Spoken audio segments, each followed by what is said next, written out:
Stuff. Tell us about our players of the week. Well, week in and week out, another young man stepping up on the football field. Because there's so many great players to choose from, we've expanded our nominees this week to 6, and the vote's completely up to you. And here's some guys that stood out to us in week 7. Max DiDomenico, you've heard his name, Clemens do-it-all quarterback. And he play or what?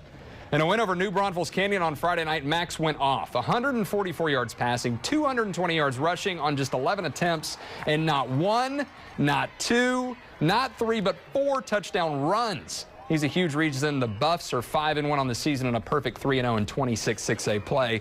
Another outstanding quarterback is doing his thing over at Veterans Memorial High School. We just spoke about them a second ago. Khalik Paulette. You know him very well from our highlights on the Fever. Paulette, another dual threat guy. He threw through the air several times in their 49-7 win over Jefferson. 164 yards and 2 scores. In fact, he ran for another 123 yards and scored 4 more touchdowns.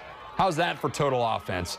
And the biggest stars always show out on the biggest stage, and that's exactly what this young man did. Brandeis's Jordan Battles in front of that sellout crowd at Ferris Stadium in a top 5 showdown. He was running all over the place, averaging more than 10 yards per carry, going for 151 yards and 3 touchdowns.